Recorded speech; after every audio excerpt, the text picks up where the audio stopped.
Sorry, It ain't gonna change. Sorry, what? It's not gonna change. Sorry. You know how much he got left in that tank, don't you? Oh, I know. Yeah, it's for the paycheck for you. No. Chris Eubank Jr.'s coach attacks Conor Benn in heated press conference live. He tore into Conor and sent a brutal warning to Nigel Benn. Your son doesn't have it. No power, no discipline, no future. Every word was personal, filled with venom and belief that Chris will break Conor apart. I don't want to hear that. Shut up. Hey! Shut up. Shut up. Wait, what? Bomac then jumped in, adding even more heat to the growing tension. It was one of the most heated moments we've seen the first time a coach went straight for a boxer in a live press conference. Bomac didn't care about protocol. He went right at Conor Benn, calling him mentally beaten and finished. The tension was unreal, and the crowd felt every word. Be a little bit easier this time. For the simple fact he already got his number. It's hard to get away from when somebody already done beat your ass. That's hard because it's already stuck in you. And right after that fiery exchange, Conor Benn tried to respond and prove he wasn't rattled. Conor Benn tried to sound composed, but you could hear the frustration boiling underneath. After being verbally attacked by Eubank's coach, this was his attempt to reclaim control. He talked discipline and focus, but it felt defensive, like a man trying to convince himself he's ready. The damage was already done. You know, I live for this. I've had the fight over 100 times in my head. You know, for me, it's just focusing on the training, you know, removing myself from my comfort zones, my familiarities, my family, and, you know, fully dialing in. You know, I'm not going to allow myself to Chris and go back and forth and, you know, all that PR's done. I'm excited to get in there and put my hands on him Saturday night.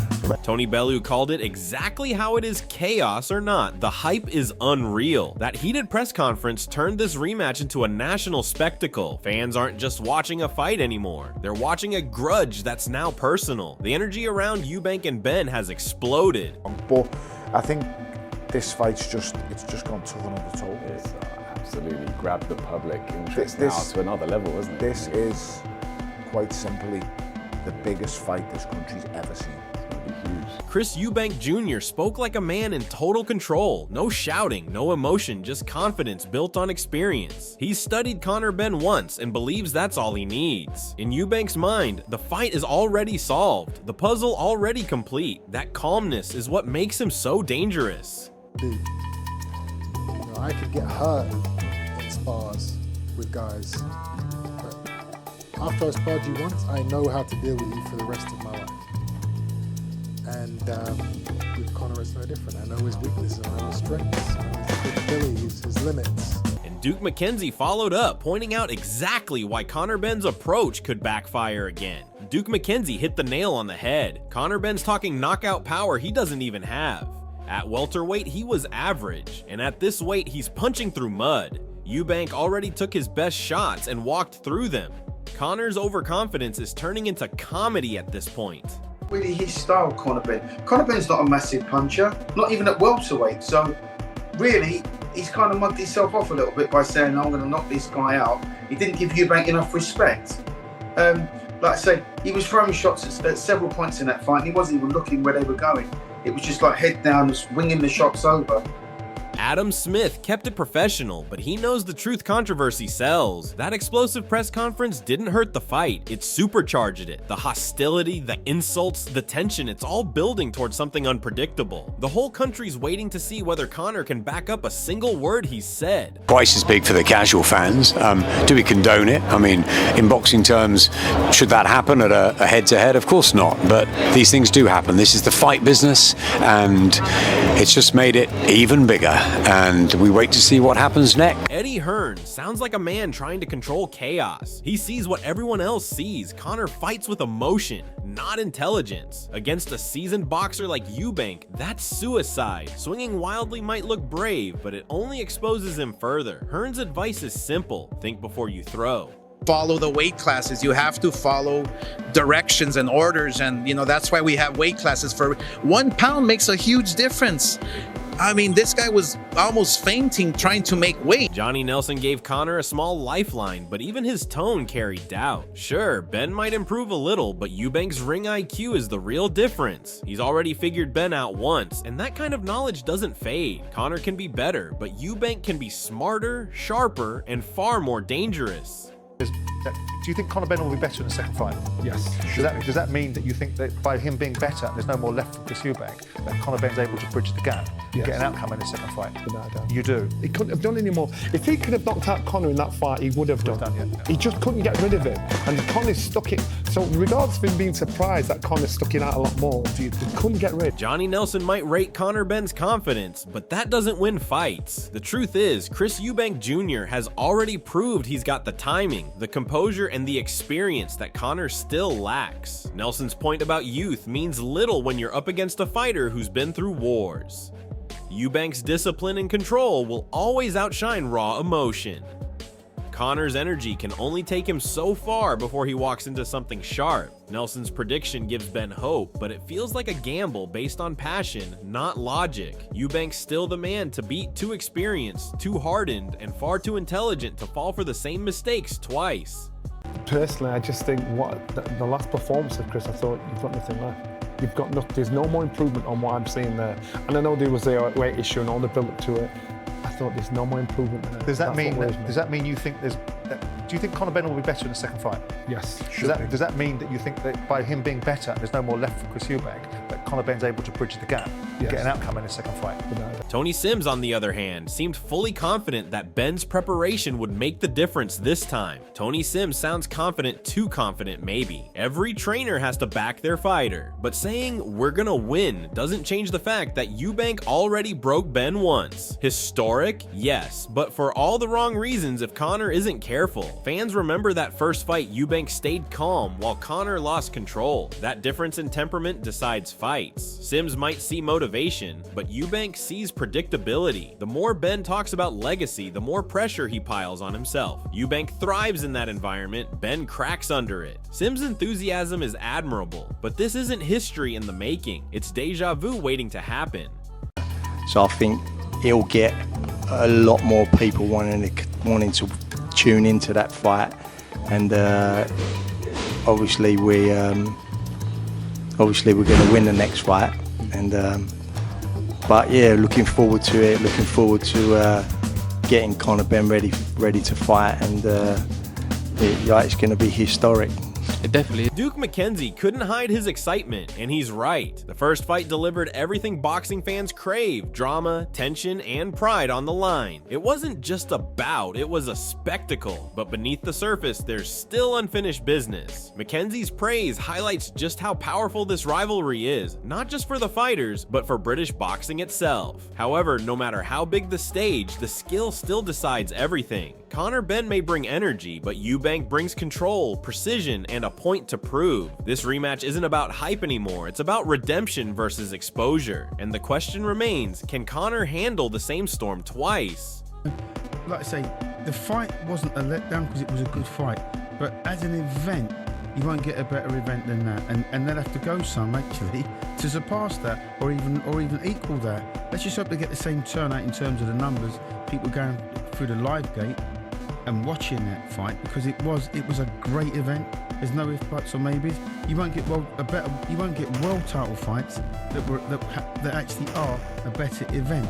Dave Coldwell's words carry respect, but also doubt. He's questioning whether Chris Eubank Jr. can dig as deep again, but Eubank thrives on that kind of talk. When people doubt him, he sharpens up, refocuses, and rises. That first fight wasn't luck, it was controlled aggression, tactical dominance, and heart combined. Coldwell might think he's running on empty, but fighters like Eubank don't fade that easily. He's not the kind of man who cracks under pressure, he becomes pressure. What people forget is that he's evolved through chaos, through setbacks, through every ounce of criticism. The idea that he can't go to the well again ignores what makes him dangerous: his resilience, his mindset, his refusal to lose.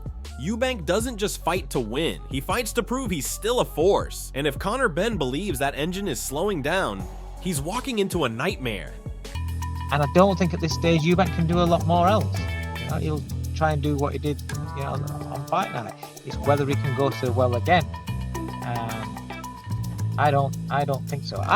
If the fight becomes as hard and it has the pace and ferocity of a first fight, I'd be very surprised and I'd be amazed if Eubank can do all that. Dave Allen touches on something that's been hanging over this fight since day one: the weight. The rehydration clause nearly ruined the first bout, leaving Eubank drained, sluggish, and still somehow fighting like a warrior. Allen's right, it's not safe and it's not fair. These clauses turn fights into science experiments instead of sporting contests. Eubank's a natural middleweight who fights best when unrestricted, yet Benn's team keeps playing with scales and numbers to gain every possible advantage. That says everything about where their confidence really lies. They don't want the best version of Chris Eubank Jr., they want the limited one. But Eubank's discipline makes him dangerous, no matter the conditions. He's proved before that he can handle adversity, and if he walks into this rematch unrestricted and focused, Benn's team will regret ever trying to manipulate the playing field. Else, but they're just not the same size. Rehydration clauses should not be a thing in boxing. I know IBF have a £10 morning after ruling, but it's just not safe. The term rehydration clause don't sound safe. Rehydration clause, just don't agree with it. Eubank's been up at super middleweight, and now they're going to drag him down to near light middleweight. I don't like it. Adam Smith speaks like a man who's watched careers turn on single nights, and he knows what's at stake. For Chris Eubank Jr., this isn't just about redemption, it's about resurrection. A win here gives him more than bragging rights. It reignites his world title dream and redefines his career. Under a new trainer, Eubank's boxing IQ has evolved, his composure refined, and his focus laser sharp. He's fighting not only to silence Conor Benn, but to reclaim his position among boxing's elite. Ben might believe he's improved, but that belief means little when your opponent's evolving faster than you can prepare. The last fight showed levels Eubank controlled the pace, the distance, and the psychology. This time, with everything on the line, he's coming back smarter, colder, and more dangerous. For Conor, this could be career-defining. For Eubank, it's legacy. Awford fight, and I think Eubank Jr., if he gets this win and there's a new lease of life maybe under Bomat, 2026, maybe finally he could become a world champion, but he's got to get past Conor Benn first, and Conor Benn not just hungry for revenge, he believes he can win this because of what happened first time round, because he went 12 rounds at middleweight, up in class, after a long layoff. Some people fancy Ben in this. Tony Jeffries hit the emotional core of this entire saga. This isn't just a rematch, it's a reckoning. Both fighters have something burning inside them, but for completely different reasons. Chris Eubank Jr. is chasing validation, legacy, and respect that he's earned through blood and grit. Conor Benn, however, is fighting for credibility, trying to erase the stain of his controversies and prove he's not just his father's son. Jeffries is right, this is dangerous territory. When emotion mixes with pride, technique can vanish and chaos takes over. The pressure on Ben is heavier than any glove. His entire image rides on this. But for Eubank, this is personal vindication. He's been written off too many times, doubted too often, and he's had enough. This isn't just another fight for him, it's his statement to the world. I'm still here, and I'm still elite. This would sell out any stadium in the UK. I was going to say in the world there, but probably not in America because that many people wouldn't fly over. It would sell out a lot. But the fight location still hasn't been announced yet, but I do know that it's going to be on September 20th. Now, as for Barry Jones sums it up like a true analyst, and he's spot on. The risk in this rematch is all on Conor Benn. He's chasing redemption, but he's walking straight into another war he's not built for. Eubank's proven he can handle the pressure, take the shots, and still dictate the pace, while Conor struggles when things get tactical. Barry's reminder that Eubank is still the favorite isn't just analysis, it's truth backed by evidence. The first fight showed us the gap in composure, class, and control. Eubank boxed like a man who'd seen it all before. Conor fought like a man trying to convince himself he belonged. Nothing about that dynamic has changed. Eubank's chin, his confidence, his rhythm all remain elite. For Conor, this isn't just a tough night, it's a test of survival. Barry's right unless lightning strikes. This rematch only adds another bruise to Ben's career and another reminder of why Eubank still runs this rivalry. I can only harm him, because that was a hard fight the first one. This one will be another hard fight, whoever wins, unless there's a real freak occurrence, not freak occurrence, if someone gets caught with the shot really early, then it's going to be a hard night, which you still have to make Eubank the favourite again, like I did the first time.